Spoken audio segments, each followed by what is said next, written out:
In the heart of the grasslands, where the baobab trees stood like ancient guards and the rivers hummed the songs of ancestors, there was a village called Odu. It was a peaceful place, rich in maize, yams, and the laughter of children. And at its helm was Chief Dend, a man both respected and feared. Chief Dend had not always been powerful. In his youth, he was a humble hunter, known for his silence and skill. But as the years passed and the old chief died without an heir, Dend rose, not through bloodline, but through cunning. He was sharp as a thorn and twice as painful to those who crossed him. At first, the people were glad. Dend brought order to the village. The cattle stopped disappearing in the night. The quarrels between farms ceased. But over time, Dend's eyes grew wider and his fingers longer. He started collecting tribute from every harvest, more than the elders ever had. Yams piled behind his compound while children in the outskirts chewed cassava peels for dinner. When the rains failed one season, and the villagers begged for grain from the chief's overflowing barns, he waved them away like flies. "A man must learn to work harder," he said, while sipping palm wine from a golden gourd. But the land does not forget. Nor do the ancestors. One morning, an old woman appeared in the village square. Her back was bent like a broken bough, and her skin was dark and dry like tree bark. She wore a necklace of cowries and feathers, and her voice was like the rustle of dry leaves. "I have come for the chief," she said. The villagers watched, curious but silent. It was not unusual for strangers to pass through Odu, but this one had the air of something older than the wind. When the guards brought her to Chief Den's compound, she bowed low and spoke in riddles. "O great lion of Odu, I have a gift. A charm for wealth that never ends, for barns that overflow without effort." Chief Dend leaned forward. "Speak," he said, eyes gleaming. The old woman smiled and placed a small black gourd on the ground. "This gourd," she whispered, "is the key of abundance. Pour it into your grain barn at midnight, and you will never run out of food again. But beware, it feeds only a clean heart." Den's laughter echoed across the compound. "Clean heart," he scoffed. "I am chief. My heart is clean by birth." The woman said nothing more. She turned and walked away, disappearing into the mist as if she had never existed. That night, under the cloak of darkness, Den stood alone in his granary. The moon watched silently from behind thin clouds. He uncorked the gourd and poured its contents, a thick, glowing liquid that shimmered like oil and honey, onto the threshold of the barn. Then he waited. At first, nothing happened. But soon, a warm breeze blew through the granary. The baskets shook. The yam piles shifted. And then, suddenly, the barn filled with grain. Sorghum, millet, maize. It poured from nowhere, spilling over the baskets, piling to the ceiling. Den's eyes shone. He laughed like a madman. But he did not stop. He poured the gourd again. And again. And again. The barn, already full, began to groan. Walls creaked. The air turned hot. The ground trembled beneath his feet. Still, he poured. The ground shook beneath Chief Den's sandals as he tipped the gourd once more, its shimmering liquid spilling onto the dirt floor. The barn groaned louder now, like a beast straining against a cage. Yet, still, Den could not stop. The sight of endless grain was too intoxicating. Each pour promised more riches, more power, more pride. Outside, the night had grown strange. The wind no longer rustled the trees. It howled. Dogs tucked their tails and whimpered. Birds stirred in the trees, though it was long past dusk. And above the village, the moon turned red like fire. Then, it happened. With a sudden crack, the walls of the granary burst outward. Maize exploded into the air like a hailstorm. The thatch roof lifted, and a fiery light erupted from within. But it was not the gentle glow of lanterns or hearth. It was the furious blaze of ancestral anger. Flames licked up the pillars of the chief's compound. The fire moved strangely, not like any the villagers had seen. It danced and spun as if alive, as if it knew exactly where to go. First the barn, then the yam store, then the chief's chambers. "Fire!" the guard screamed. "Help! The chief's house is burning!"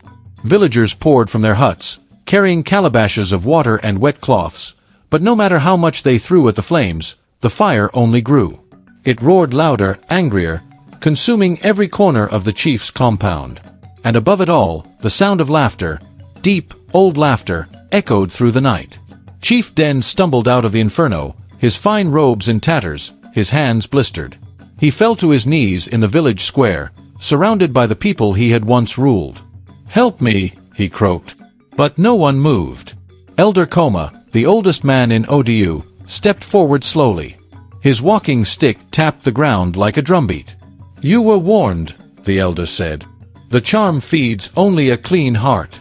But yours was heavy with greed. You were a chief who hoarded while children cried with hunger. Now your house has eaten what your heart stored." Dend looked up, eyes wide with fear and confusion. "She cursed me," he shouted. "That old witch cursed me." Elder Koma shook his head. "No. You cursed yourself." And as the fire finally died down, leaving nothing but smoldering ash where once the chief's compound stood, a strange silence fell upon the village. No one spoke of rebuilding the chief's house. No one asked where the old woman had gone. But from that day on, the people of Odu remembered. Greed does not build a man, it burns him. From the ashes of Chief Den's compound, smoke twisted into the sky like serpents, carrying with it the scent of roasted yam, burnt grain, and something older, bitter like regret. The villagers stood silently in the square, their faces lit by the last embers of what had once been the grandest house in Odu. But the fire had not only burned wood and thatch. It had scorched the very roots of pride that had taken hold in the village. For years, the people had watched Chief Dend grow fat off their labor, had offered him the largest goats, the fattest hens, the first fruits of their fields. They had feared him, not out of respect, but because his power had long cast a shadow over their dignity. Now, that shadow was gone. In the days that followed, Dend wandered the village like a ghost. His robes were gone, replaced by a plain wrapper tied hastily around his waist. No guards followed him.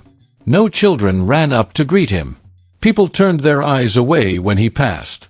The Council of Elders met beneath the old Irako tree, the sacred place where all major decisions were made.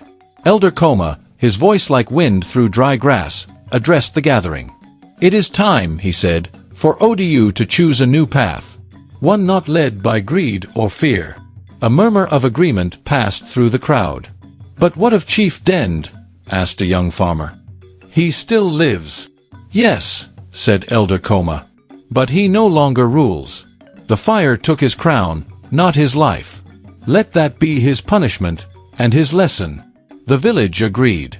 They turned to an old tradition long forgotten, the OBNKO, the choosing of a leader through service, not status. Every household was to send one representative, young or old, man or woman, to work for the village for 7 days. Those who served with humility and wisdom would be considered for leadership. Among them was a girl named Noma. She was quiet, the daughter of a widowed basket weaver, and had never spoken in the village square.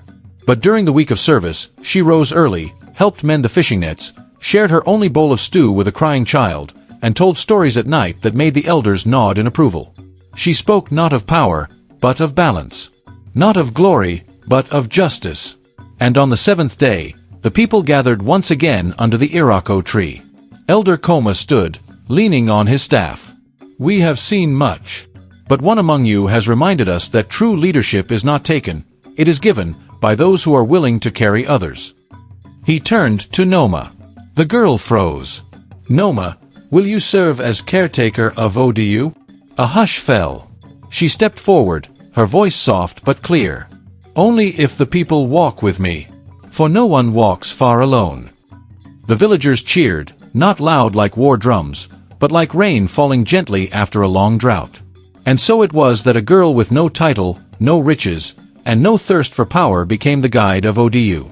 As for Chief Dend, he remained in the village, watching from the shadows of the trees he once ruled over. Some say he learned. Others say he never truly understood. But he lived out his days in silence, carrying the weight of what he had lost. And sometimes, on quiet nights, when the fires burned low and children huddled for stories, the old ones would whisper, "Do not envy a man with a full barn if his heart is hollow. For the ancestors see not what you gather, but what you give." And that is why greed burned the chief's house. Years passed, and Odu flourished under Noma's quiet guidance. She refused to call herself chief. Instead, she became Mama Noma, the village mother, a leader who walked barefoot like everyone else, who ate last at the village feasts, and who opened her hut to orphans, travelers, and even old Chief Dend, when he became too frail to cook his own meals. The fields grew thicker with yam vines than ever before, the rivers ran clearer, and songs returned to the evening fires. Even the animals seemed to move more freely, no longer spooked by the energy of a place once twisted by pride. But the fire that had burned Den's house had not simply come and gone. It had left something behind. At first, no one noticed. A hen would vanish. A child would wake crying, saying they had seen a woman with a necklace of feathers standing at their window. A farmer claimed that his entire harvest turned to ash overnight, though his neighbor's crops were untouched. And then came the whispers. They spoke of the Muonakwu, the Great Spirit, who had come in the form of the old woman, the one who had given Dend the cursed gourd. Some said she was a messenger of the ancestors, sent to remind mortals that greed is not just a sin, it is a sickness. And like any sickness, it can return. Mama Noma heard the whispers. She listened, as always, without panic. But one day, while walking through the market, she found something troubling. A boy, no older than 10, was trying to sell pebbles from the river, claiming they were magic stones that turned to gold in water. When she asked him where he got such an idea, he looked around nervously and whispered, "A woman gave them to me. She wore feathers on her neck and had eyes like a goat." Mama Noma took the pebbles gently from his hands. They were just stones, but warm, far too warm for something that had sat in the open air. That night, she sat alone by the river and waited. She did not speak. She only listened. And after some time, the wind shifted. The trees fell silent. The moon was hidden behind clouds. And then she saw her, standing across the river, barefoot, wrapped in shadow, the necklace of feathers swaying with the breeze. "You have returned," Mama Noma said calmly. The old woman's eyes glowed faintly, like embers beneath ash. Her voice was wind, dry and eternal. "I never left. What do you want from us?" Noma asked. "The greedy one is gone. The village is whole." The woman tilted her head. "For now." Noma stood. "Then what are you here for?" The woman smiled, and when she did, it was not cruel, but ancient, like time itself. "Because greed does not only sit in the hearts of chiefs," she said. "It grows in silence, in corners, in small lies told by children, in the hunger for more, even when you already have enough." Noma said nothing. "I do not punish," the woman continued. "I only show the truth. Fire only comes when truth is ignored." The wind rose, swirling dust and leaves into the air. When Noma opened her eyes again, the woman was gone. But in the place where she had stood, a small black gourd rested on the riverbank. Noma approached it cautiously. It was sealed with red thread, and carved into its side was a single word: temptation. She did not touch it. Instead, she called the elders, the youth, the market women, the hunters, everyone. She placed the gourd on a stone in the village square, for all to see. "This," she said, "is not a weapon. It is a mirror. It will not harm us unless we harm ourselves first." And every week, the village gathered to speak openly, not just about crops or trade, but about fear, envy, pride, and the small greed that grow in quiet hearts. They watched the gourd together. They reminded one another. It is not fire that destroys a house. It is the hand that strikes the match. And in the heart of Odu, under the gaze of ancestors and stars, a lesson lived on, not just in the ashes of a chief's greed, but in the courage of a people who chose honesty over hunger. But they say, the gourd is still there. And it is still warm. Dear listeners, thank you for watching. Please subscribe, like and share for many more stories like this one.